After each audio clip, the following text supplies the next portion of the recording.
Vamos lá. Último painel, que responsa, né, gente? Eu tô aqui olhando essa plateia, tem tanta gente querida que faz parte da minha história. E olhar para esse palco, nossa, tem uma energia muito singular para mim, viu?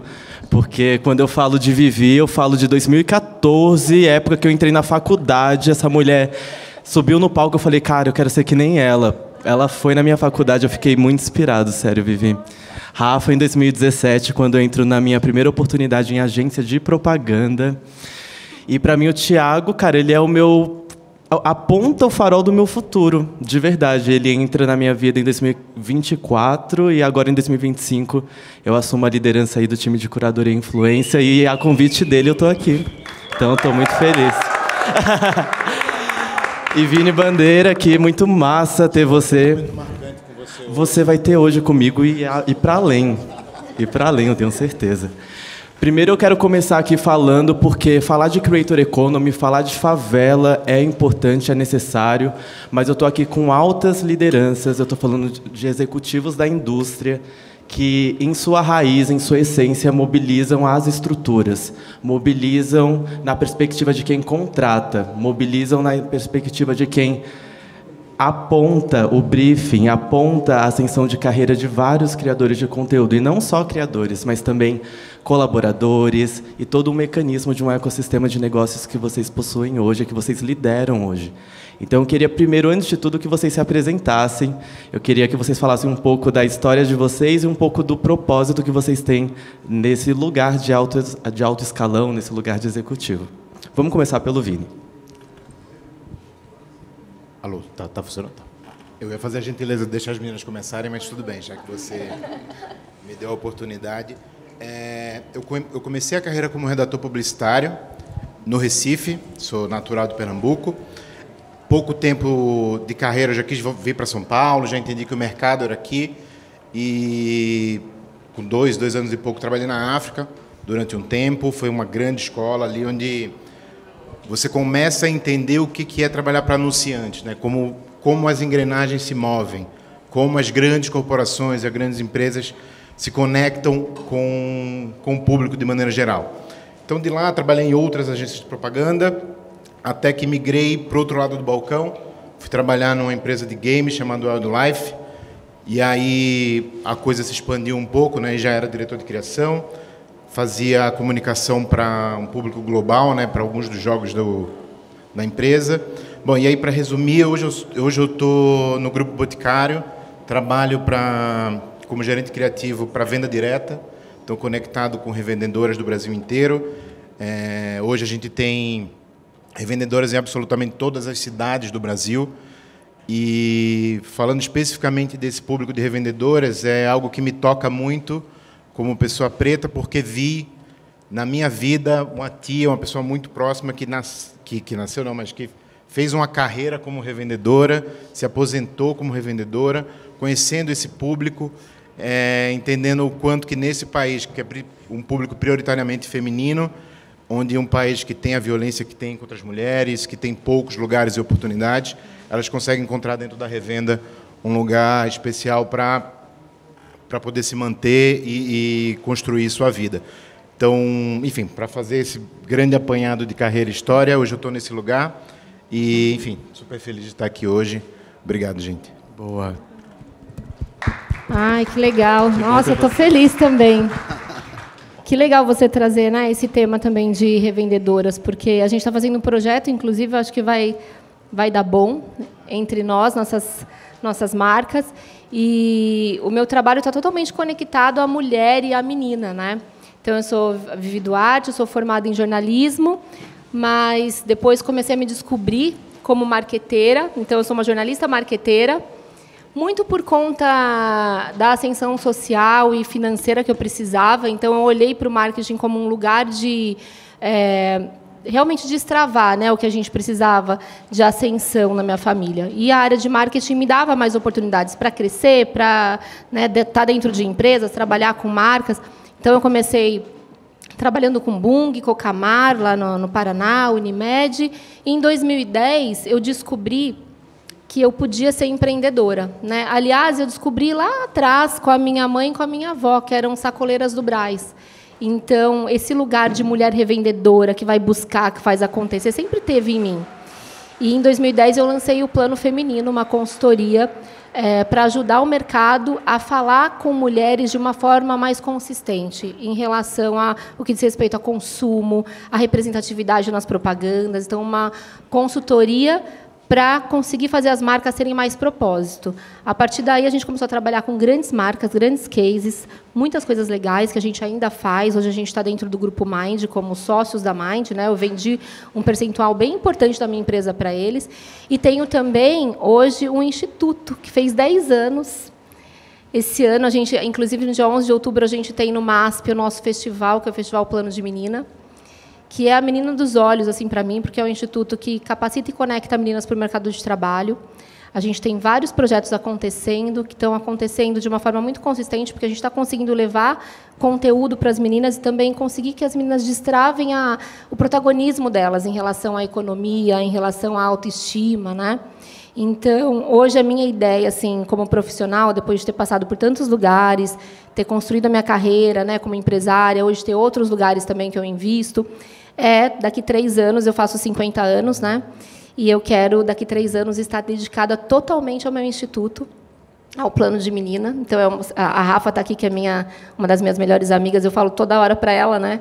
A gente está em contagem regressiva, porque é algo que eu acredito demais, que é um impacto real na vida de meninas, olhar para a vida das meninas de uma forma propositiva, né? São meninas de periferia.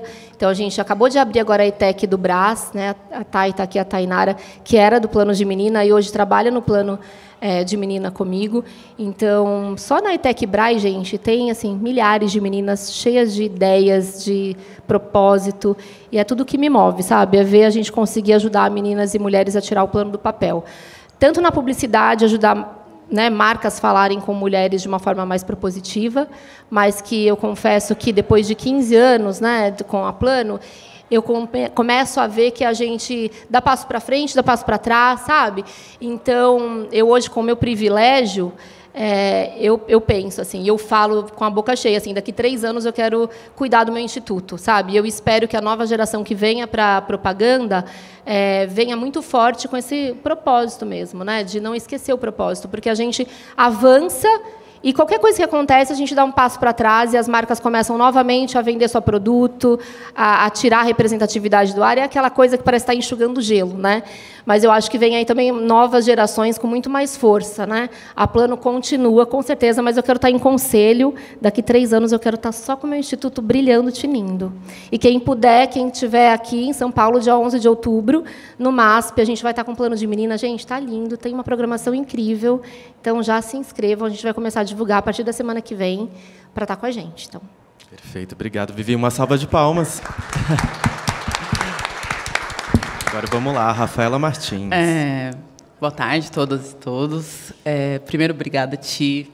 Obrigada, Rê. Eu acho que eu tô muito feliz de estar nessa mesa, que é uma mesa que são de pessoas que seguem uma linha que eu acredito muito, que são de fazedores. Você faz muito, Vivi, eu já te falei isso muitas vezes. Assim, é inacreditável o quanto que você faz, realize. Isso é poderoso para um país que está mais preocupado em manter o que está posto. E aí, eu acho que até vai se conectar, eu vou me apresentar, mas antes eu queria dizer que o palco anterior, não estou vendo a Kimani aqui, eu não estou vendo o Vitor aqui do Negritude Enjoada, mas eles falaram muito sobre a gente não salvar o outro, a gente às vezes é salvo, e eu acho que em 25 anos, quase 25 anos de carreira, quando lidando com um espaço que não se parece comigo, tendo que estar em mesas onde eu sou a única, onde eu sou uma das únicas mulheres executivas, mulheres negras executivas, tendo que lidar com uma constante sensação de não pertencimento, ter momentos onde eu faço um projeto como o meu melhor defeito com a Kimani, que é um projeto que o Rê também está envolvido, foi um momento que eu estava quase afogando e me salvou, quando eu presidi a categoria Periferia Criativa do Clube de Criação e consegui, dentre de todos os projetos que estavam ali sendo preparados, conseguir dar a estrela para um projeto independente, que não tem marca envolvida, que é o Negritude Enjoada, foi um momento também que me salvou. Então, eu acho que um pouco da minha história, eu sou publicitária, eu sou estrategista de marca, E um pouco da minha história tem muito disso, assim, de estar sempre nesses espaços que são muito difíceis. Eu acho que a gente vai falar um pouco aqui sobre estratégia. Eu acho que é importante a gente estar nesses espaços. São esses espaços que vão trazer transformação. Mas a gente precisa olhar para o lado e ver pessoas, vários talentos que eu estou vendo aqui, vários talentos que estão aqui nessa mesa, que a gente acaba pegando um fôlego, um respiro, sabendo que tem espaço para transformação com pessoas como vocês aqui. Então, obrigada pelo convite. Palmas! Bom, prazer, gente. Para quem não conhece, Thiago Trindade, sócio cofundador da Digital Favela. Eu sempre falo sócio, CCO, cofundador da Digital Favela. Eu falo os três porque é muito difícil chegar nos três. Então, eu sempre falo sócio, CCO e cofundador da Digital Favela. Vocês vão enjoar de eu falar isso. Né? A gente tem que falar nome, porque... sobrenome sempre. Certíssimo, é isso. Dá Thiago, nome, dá um nome. Fala a patente inteira, cara. É isso mesmo. Fala a patente inteira. E, pô, agradecer essa mesa maravilhosa aqui. Meu Deus, não tenho nem roupa para estar aqui. E agradecer também essa equipe maravilhosa. Cadê essa equipe da Digital Favela que está aí? Maravilhosos, que fizeram isso acontecer. Juliano, meu parceiro. Era para fazer isso no final, mas vou fazer já no começo. O dono de tudo aqui do Influent Summit. Bate salva de palmas lá pro Juliano também, nosso parceiro. E acho que é o que vocês estão falando aqui, gente. Tá nesse palco aqui, tá com espaço aqui, trazendo vozes faveladas, criatividade favelada. É muito significativo, é um símbolo muito grande. Ter esse protagonismo, né, contar as nossas histórias aqui, acho que é algo muito grande. Bom, eu comecei em 2004 também, estou aí nesses 20 e poucos anos de carreira aí, Rafa. 2004 na Liulara, era o único ali também, né, o único preto da Liulara, mulher preta, então acho que não tinha quase nenhuma, vindo do Capão ali, e comecei como produtor gráfico. E uma curiosidade, eu sou daltônico até hoje, então a galera não sabe até hoje que eu era daltônico, mas fiquei ali, agora sabem. E aí eu fiquei ali na Liulara um tempo, depois fui para o Artiplan, outras agências, e aí cortando um pouco assim da trajetória, em 2020 eu me junto com o Celso Ataíde, Gui, não sei se está aí, e Felipe Branquinho, para criar a Digital Favela, que foi exatamente isso que a Rafa falou, assim, fazedores, a gente faz muito, assim, hoje, por exemplo, a gente está aqui, e a 10 minutos daqui, a gente está filmando uma campanha com o Naldo. Então, é isso. A gente não dá boi, não. A gente sai fazendo mesmo, não tem essa de ficar esperando, não. E a Digital Favela é isso. A gente surge como a primeira empresa de influenciadores digitais de favela. Né? Então, isso que está acontecendo aqui de creators, a gente já pensa lá atrás. Existia influência no asfalto, mas na favela quase não se falava. Né? Então, a gente meio que quase que criou uma nova profissão ali nas quebradas. Hoje, com 5 anos de empresa, a gente já está com quase 50 mil criadores na nossa base, né, com favelas do Brasil inteiro, sempre em parceria com a CUFA, que é a Central Única das Favelas. Campanhas com mais de 400 marcas, já fizemos muita coisa com a Meta, que a Rafa é de lá. TikTok, Nestlé, todas as marcas que vocês imaginarem já se conectaram com a favela através da digital. Então, acho que é isso. Você falou de propósito, né, Vivi? O nosso propósito é esse de amplificar as vozes, trazer as narrativas da favela e das periferias brasileiras para o centro do negócio. E acho que é uma coisa importante, não mudando a essência de ninguém, deixando eles do jeito que eles são, porque é assim que eles vão conseguir converter. Então, vocês veem que todo palco aqui a galera fala do jeito que fala, gíria, sem gíria, tem favelado que não usa gíria. Né? Às vezes as pessoas procuram, o time do curadoria está aí, procura o cast da Digital Favela e procuram vários Manos Braus. Acho que todo mundo é um Mano Brown, todo mundo fala pá. Tem Mano Brown também. Mas, pô, tem o Renan. Olha a elegância do Renan. Olha a Vivi, olha a diversidade que tem aqui de pessoas pretas. Então, o que a gente vende é a diversidade dentro da diversidade. Então, acho que é isso que está acontecendo aí na Digital Favela há 5 anos. Perfeito, perfeito. Palmas. Gente, para mim é um presente estar aqui nesse palco, porque a gente tem agência, veículo, a gente tem um ecossistema da Vivi, mas eu vou colocar no viés do Instituto Vivi. E marca. A gente tem todo um ecossistema de comunicação aqui e todo mundo em alta liderança com poder e tomada de decisão. Eu quero salientar isso e reforçar, porque eu acho que a vida toda a gente não viu rostos e existências como a gente ocupando esses lugares de assinar a caneta. Então, assim, muito simbólico a gente estar aqui hoje, nesse palco do maior evento de Creator Economy da América Latina, muito honrado mesmo. E eu falo muito, gente, na minha trajetória sobre escrevivência. Eu acho que tem muita coisa que a gente aplica hoje no nosso dia a dia e nas decisões de negócio que a gente aprendeu na rua, que a gente aprendeu vivendo, que a gente aprendeu fazendo. E aí eu queria saber quais são as estratégias executivas hoje que vocês possuem, que vocês já aplicaram e aplicam até hoje, para conseguir dar essa hackeada no sistema, porque a gente sabe que o poder e o potencial da favela nunca foi considerado dentro da indústria. E quando a gente está presente dentro desse ecossistema que a gente começa a hackear. E nem sempre é fácil. Nem sempre a gente, no primeiro plano, consegue aprovar um projeto de equidade. Nem sempre, no primeiro plano, a gente consegue uma parceria para colocar um instituto em pé. Não é todo dia que a gente consegue também apoiar revendedoras, tendo elas como porta de entrada para dentro de uma marca, né? Elas são antenas, elas são faróis que ajudam a gente a mobilizar todo o ecossistema quando a gente fala do mercado de beleza. E não é todo dia, né, Tiagão, que a gente tem apoio, por exemplo, para trazer os creators ali com voz, com protagonismo e sem estigma. Né? Então, eu queria ouvir de vocês quais são as estratégias executivas que vocês possuem hoje, que vocês já aplicaram e aplicam até hoje. Vamos lá, eu quero começar com a Rafa. Vamos quebrar um pouco do protocolo. Eu sabia que ia fazer isso. Eu vim refletindo muito assim, sobre o que é estratégia, o que é criar com poder. E acho que tem até a forma como o Digital Favela se apresentou aqui no evento, que é da quebrada, mais para conversar com o mundo, me pegou muito, porque eu acho que é nesse lugar onde está a minha primeira parte estratégica. Eu faço um exercício intencional de ser crítica, porque, por exemplo, nesse palco, neste momento, eu estou com pessoas que eu acredito, pessoas que eu admiro, pessoas que são referência, pessoas que me dão um norte. E eu não sei se isso é bom. E, do ponto de vista de... Quando é muito confortável, a gente precisa se questionar. Este palco, neste momento, ele é confortável para mim, porque são pessoas que dividem do mesmo ponto de vista, do mesmo lugar que eu quero chegar.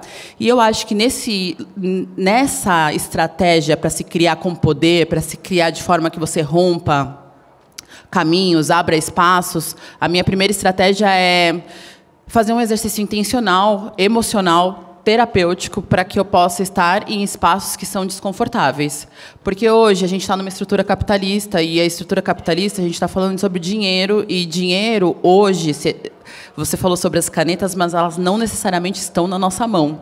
Quando eu falo sobre grandes investimentos, grandes volumes de investimento, se a gente vê aí os maiores anunciantes do Brasil, quem são os donos, né, dessas empresas, eles não se parecem com a gente, eles não se parecem nem com o Brasil.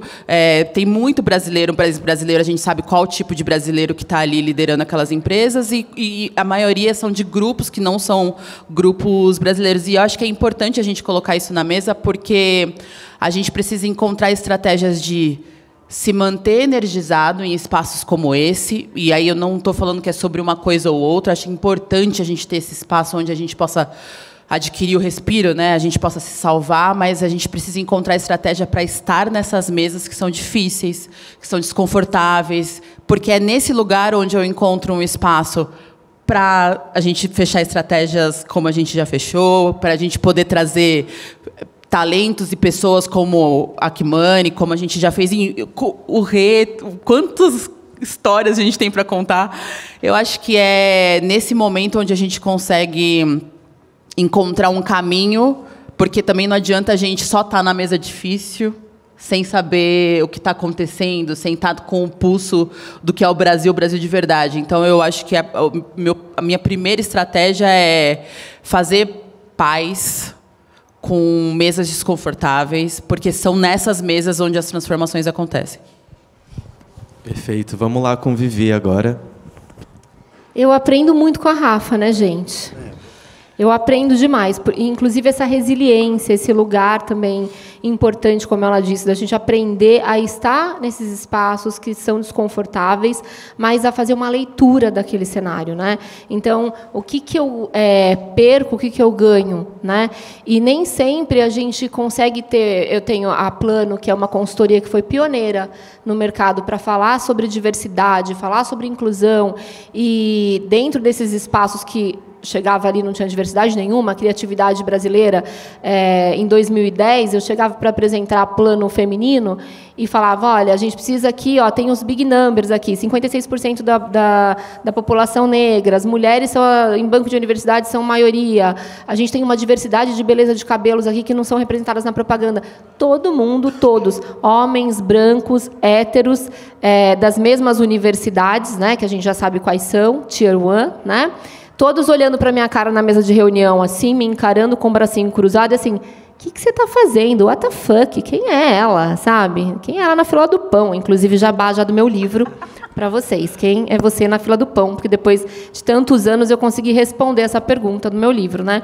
Mas eu tive que ter uma resiliência para me tornar a mulher que eu me tornei, porque eu precisei negociar com essas pessoas. E, às vezes, se a gente tem um filtro já de ranço, de ódio, de desespero, a gente não consegue fechar negócio, não consegue fazer conexões, fazer relações importantes, né? Esse networking que a gente precisa. Então, essa inteligência emocional me cerca o tempo inteiro. Eu tenho que, o tempo inteiro, ter essa inteligência emocional para colocar um negócio na mesa, para negociar, para fechar parcerias, sociedades, o meu instituto, negociar. Todas as pessoas que a gente vai conversar são pessoas que você, a primeiro momento, você olha e fala, não tem ninguém aqui que eu consiga me sentir confortável, né? Então, a nossa inteligência emocional é muito importante. Resiliência, inteligência emocional, muitas vezes a nossa narrativa, né? A gente teve aí esse retrocesso de alguns passinhos para trás, mas a gente já está pegando impulso de volta, né? Quando a gente fala de agenda anti-woke, um monte de marca já começa a falar, nossa, ninguém mais está falando de diversidade, desmantela aquele time de diversidade, manda todo mundo embora, fecha aqueles projetos aqui. Aconteceu isso.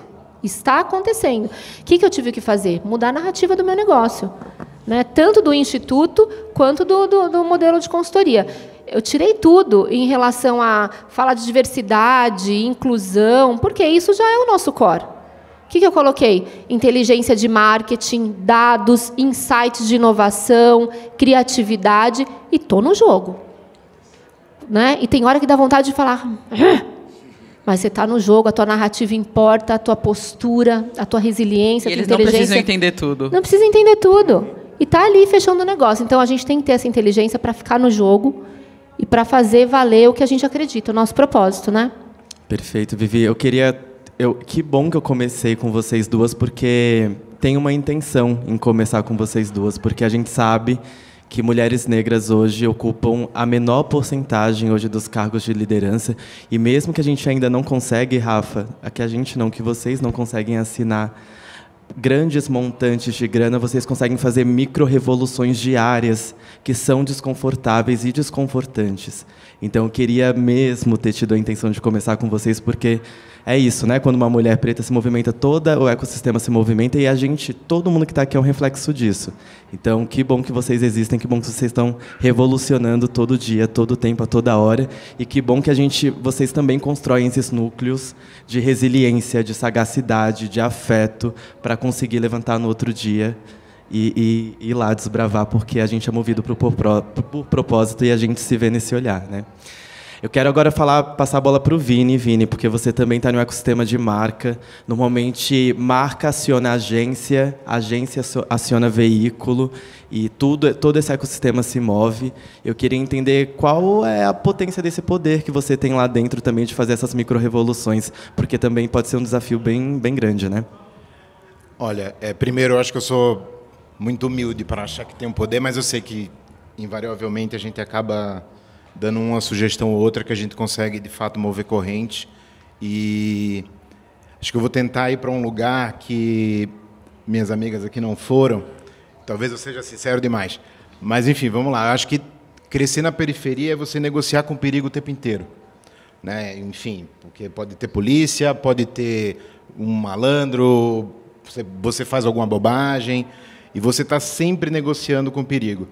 E eu acho que esse aprendizado eu consegui levar, quando eu entendi o que era o negócio da comunicação, da propaganda, começando em agência, eu fiz, tá bom, então o cara que aprova, ele é de tal jeito, que cresceu em tal bairro, puta, então tá bom, eu vou aprender qual que é a vida desse cara, e vou conectar com o que eu tenho, porque ele certamente não tem, mas eu consigo aprender o que ele sabe.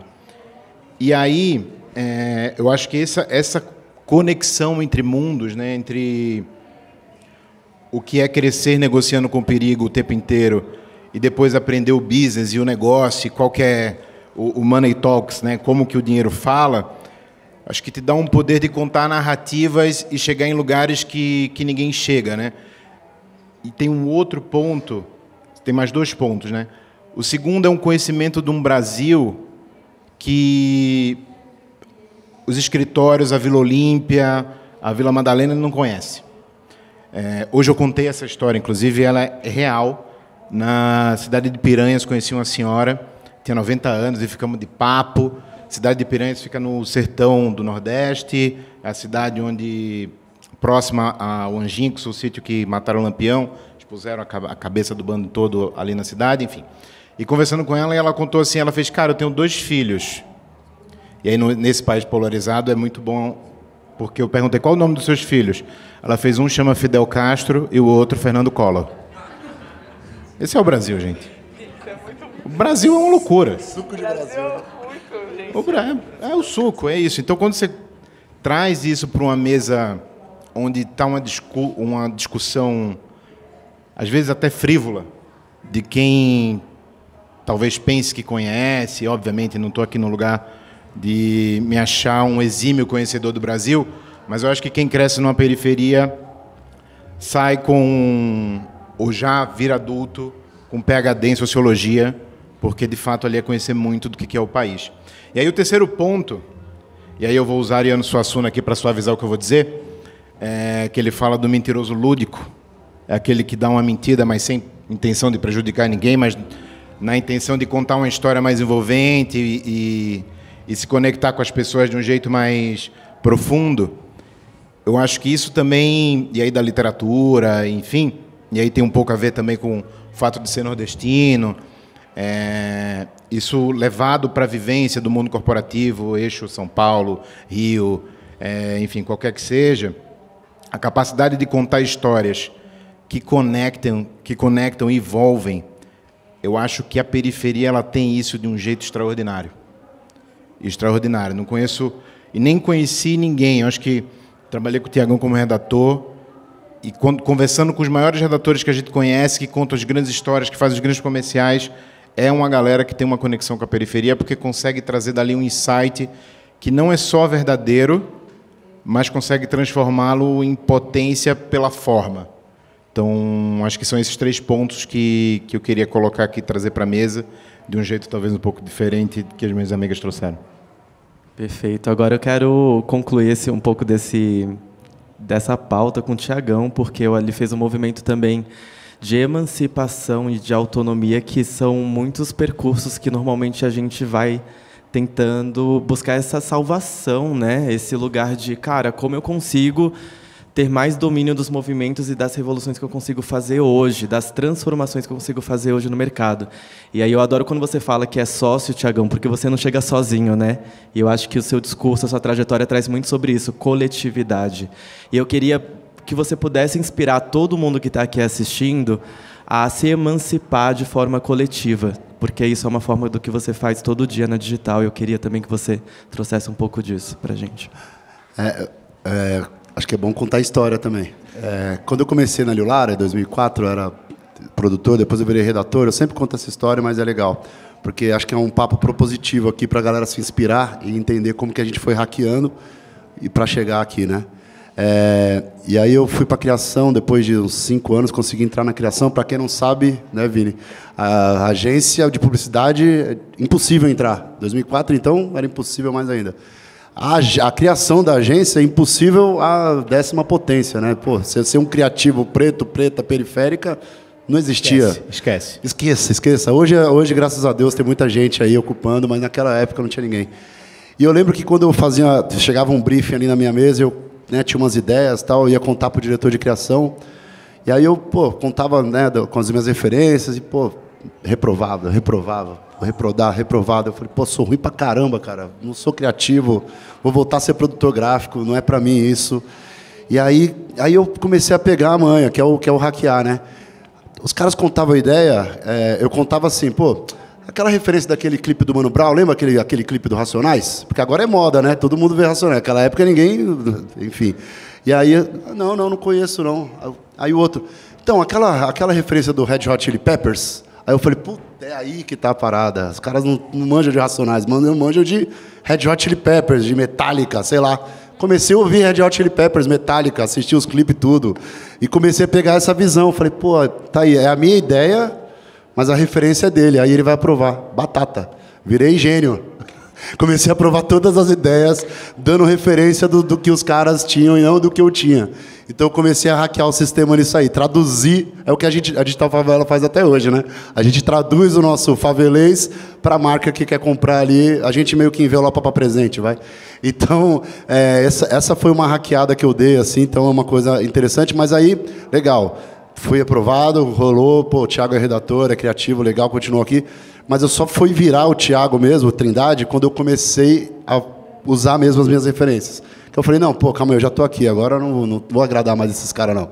E aí eu comecei a ser eu mesmo. Pô, aí eu fazia um spot, cantava samba, fazia meu rap. E a galera, pô, esse moleque é diferente, aí tem coisa diferente.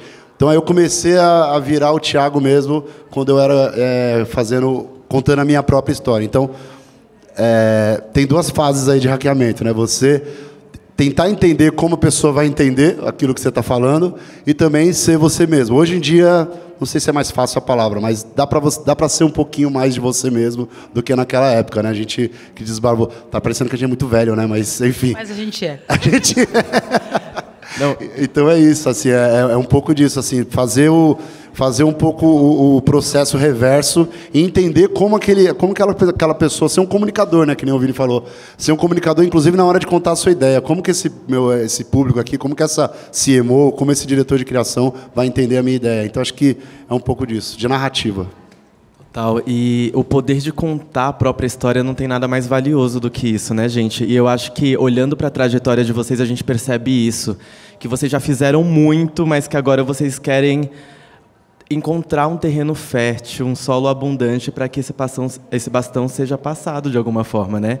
Acho que nesse lugar de estar no front, de transformar o tempo todo, ele é cansativo. E que bom que a gente se pertence, se olha, para a gente conseguir construir esse futuro possível para quem está chegando agora. Eu falo isso para quem está chegando agora porque tem muitos jovens aqui presentes hoje. Então, acho que a trajetória de vocês inspira, porque vocês são pessoas referência no mercado, não só no Brasil, tá, gente, mas no mundo. Esses três aqui acabaram de voltar do sul da França, Cannes, e é incrível as transformações que eles fazem dentro da estrutura do festival.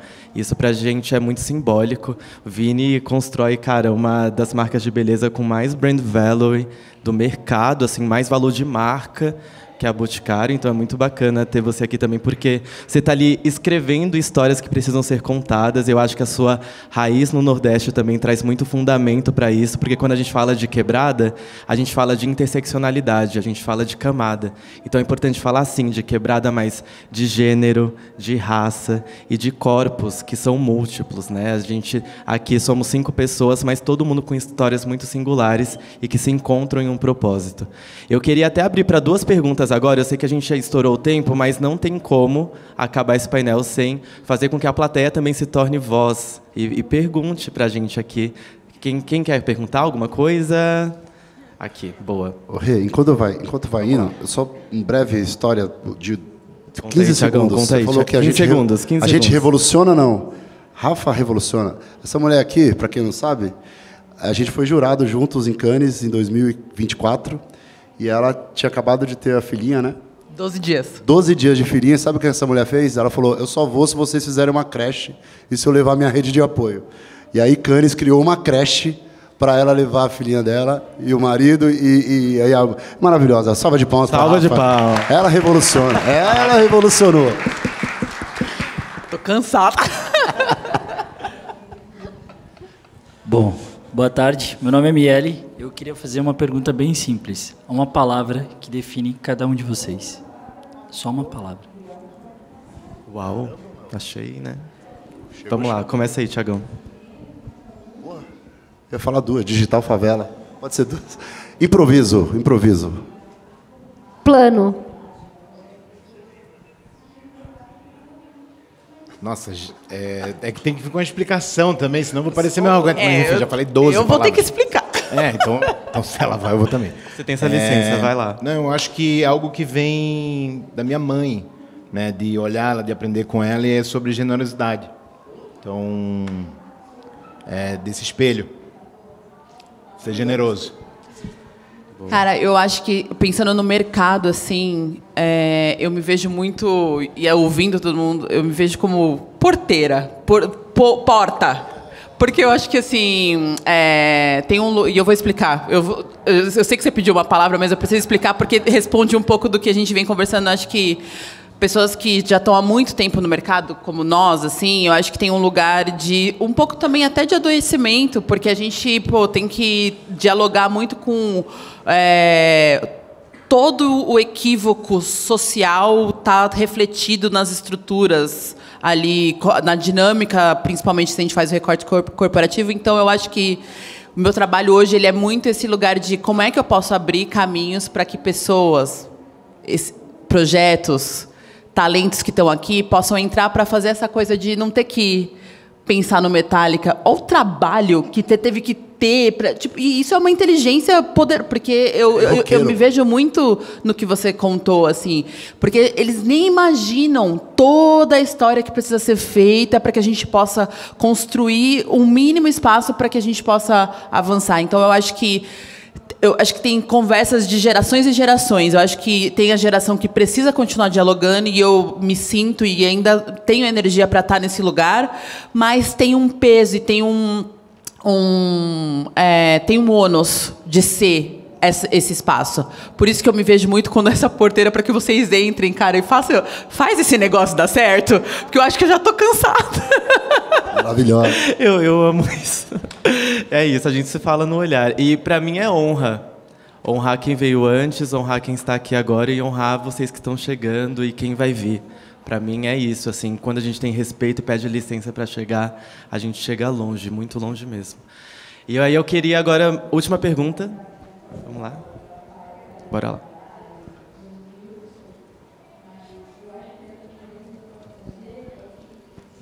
Boa tarde, gente. Eu sou a Giovana, eu sou de Curadoria e Direcionamento Criativo. E eu sei que na área do marketing, em qualquer área, quando você é uma pessoa preta, uma pessoa LGBT, periférica, você tem lutas diárias o tempo todo, né? E eu conheço as lutas, principalmente da curadoria, sempre muito disso tudo que vocês falaram. Inclusive, me sinto muito grata de estar aqui, porque foi um conteúdo muito rico, é muito bom se ver nesses lugares. E eu queria falar de um ponto específico, porque, como eu queria absorver o máximo, eu anotei muitas coisas. E tem uma parte, quando vocês estavam falando de estratégias, né, para inserir esses nomes de diversidade e tudo mais, vocês falaram sobre eles não precisam entender tudo. E eu, como uma pessoa nova nessa área e tudo mais, para mim essa parte é muito importante. Gostei muito da parte de falar sobre hackear o sistema. Eu acho que é esse tipo de coisa que eu preciso aprender, principalmente nessa fase da vida. E eu queria que vocês falassem, se possível, um pouco mais disso. Eles não precisam entender tudo. Vocês podem? Por favor. Obrigada. Não, eu falei isso e eu te explico, porque eu acho que a gente, como vem de muitos lugares que se desconectam, quase que é um abismo de distância entre a nossa realidade e a realidade do que está posto. E aí eu sempre uso como exemplo o mercado corporativo, porque ilustra muitas outras áreas da nossa sociedade. Então, você fazendo esse exercício de entender o negócio, entender a necessidade, porque hoje a minha leitura é que o capital, nessa estrutura capitalista, às vezes, assim, você entendendo o negócio e mostrando para a pessoa que ali tem uma rentabilidade, a conversa, o diálogo, ele fica sempre muito mais rápido, mais fácil. Então, você fazendo esse trabalho de como que eu traduzo, independente, a pessoa não precisa entender. E eu acho que uma vez eu estava num painel, se eu não me engano, a Daniela Caxixe falou isso, né? Ele não precisa entender que eu trouxe uma estrategista de PR, que é uma mulher negra. Eu trouxe uma solução para aquele problema que vai mudar a métrica. Se ela é negra, se ela não é, não importa. Tipo, ele não precisa entender. A partir do momento que você traz uma solução que vai de encontro ao desafio de negócio, o como você vai chegar lá, às vezes você tem algumas aberturas. Eu estou falando de forma muito... A gente sabe todos os obstáculos que tem nesse processo, mas de forma muito curta e breve. Esse é o lugar de você entendendo o negócio, você sabendo traduzir o negócio, o resto, como você vai fazer para chegar lá, depois, quando chegar, quando acontecer... a pessoa já aconteceu. E eu acho que a última coisa que eu queria prometo, Renan, cadê a Estela? Não me mata. Porque eu acho Estelinha, que... posso falar depois também uma coisinha? Estela, não me mata. Quando eu fiz o programa de equidade racial da Thomson, um dos principais argumentos, que foi o primeiro programa de equidade racial na indústria da publicidade. Eu fiz parte.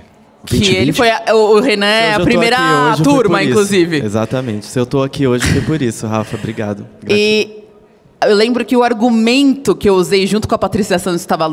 eu lembro que o slide, inclusive, tem agências em outros países do mundo que estão perdendo concorrências porque um dos critérios de grandes anunciantes é garantir que essas agências tenham publicidade, tenham diversidade.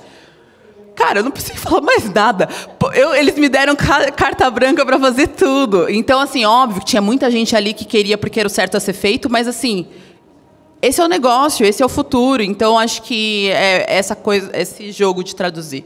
E tem muito o que eu vou ganhar com isso, né? Acho que a Plano sempre leva números, big numbers. O que você vai ganhar com isso? Porque a gente, no nosso lugar de mulher preta, hackeadora de sistema, que tem todos os filtros já entendidos, quando a gente chega numa reunião, a gente já chega pronta para, né, colocar tudo em pauta. Às vezes não precisa colocar tudo que a gente sabe em pauta. Não vai precisar ficar letrando um cara que não está nem aí para o que você... Ele quer saber o quanto que ele vai apresentar para a Global dos números que ele precisa alcançar para a próxima posição que ele quer. Então, você leva os big numbers, olha aqui, ó, o que a gente consegue ativar fazendo essa mudança. Você ouve algum tipo de coisa que, de repente, você poderia... sei lá, vou explicar para essa pessoa aqui como que ele pode ser uma figura melhor. Vale a pena? Escolhe suas batalhas também, sabe? Porque eu já vi muito talento incrível que é batalhar em tudo, se perde no personagem e se perde também nesse hackear sistema, porque você não vai hackear. Então, ter essa inteligência emocional para escolher suas batalhas. Eu tenho um exemplo. Eu tinha um projeto de 2 milhões na mesa e tinha uma pessoa, um argentino que estava negociando comigo, que toda hora ele fazia uma graça. Aquele não era o momento de eu chegar e fazer um letramento naquela pessoa. A gente hackeou aquele sistema, a gente atendeu a empresa por muitos anos, a pessoa depois nem estava mais lá, e a gente fez campanhas incríveis, a gente conseguiu emplacar muita coisa de representatividade, contratar gente muito legal, de diversidade. Olha quanta coisa a gente fez. Se eu tivesse ido no embate, na batalha, ali na frente daquela pessoa, eu teria perdido a batalha, né? Então, essa inteligência também vale a pena, sabe? O que vale a pena aqui para mim, sabe? Como eu posso mostrar o que eu quero e falar o que você ganha com isso também? Porque é tudo sobre ganha-ganha, sabe? Também. Não é... A gente tem aquela paixão, aquele propósito, a gente quer impactar, transformar. O Instituto, eu vejo isso, às vezes. Eu quero transformar a vida de meninas. Tá, quanto que eu consigo? As pessoas querem os números porque elas querem... Tá, dá o que elas querem, me dá o que eu quero e eu faço a minha transformação, as micro-revoluções que eu preciso para hackear o sistema e fazer acontecer, sabe? Perfeito. Vini, Tiagão, alguma coisa? Acho que só complementar, depois que você fizer isso, depois que você apresentar, depois que for aprovado, tem aqui, está escrito aqui, ó, favela, quebrada, criatividade, mas está escrito também resultado. Entrega. De uma forma ou de outra, tem que entregar, que a pessoa só vai te chamar de novo se você entregar o que você prometeu. E eles não estão esperando que a gente entregue. A gente está na favela há 5 anos, sempre que apresenta um projeto, faz ali o deck final, os clientes falam, nossa, não imaginava que vocês conseguiriam fazer isso. Ah, sério que você não imaginava? A gente imaginava. Então, a gente sempre entrega muito mais do que eles imaginam. É isso aqui, ó, o que a gente está entregando. Então, entreguem muito mais do que eles imaginam. Total. E você? Não, acho que eu não tenho nada a complementar. Talvez, dizendo que não tinha nada e já tendo, né?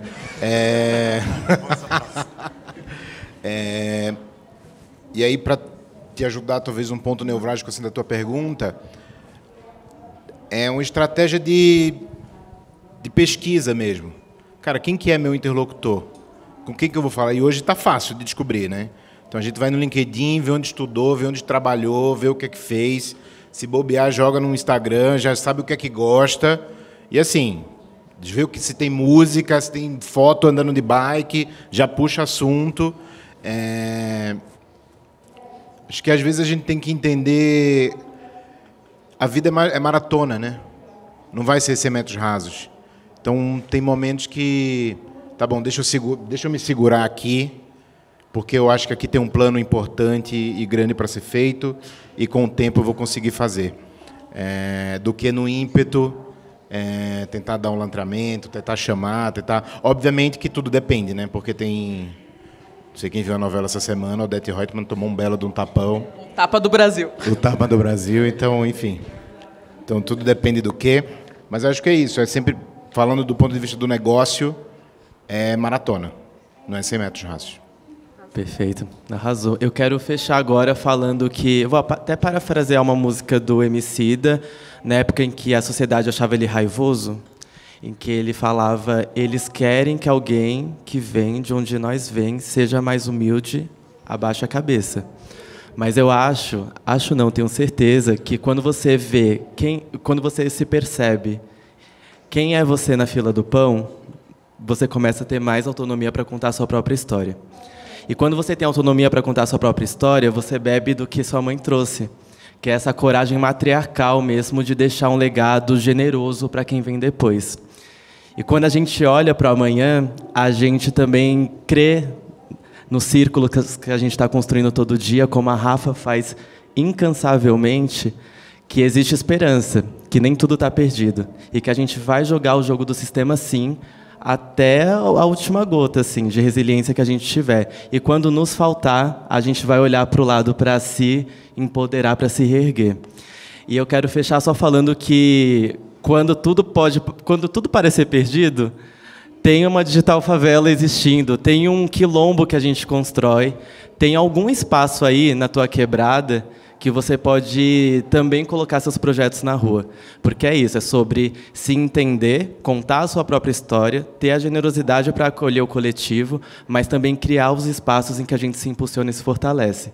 Então, eu quero fechar só falando que eu estou muito honrado, muito grato de estar aqui hoje, e que esse é o começo, cara, de novas revoluções que a gente vai fazer e vai transformar, e que não seja mais tão cansativo, que não seja mais tão exaustivo, e que a gente consiga também exponenciar tudo que a gente constrói nos nossos núcleos para todo o Brasil e, quiçá, para o mundo. Obrigado, gente. Renan, senhoras e senhores.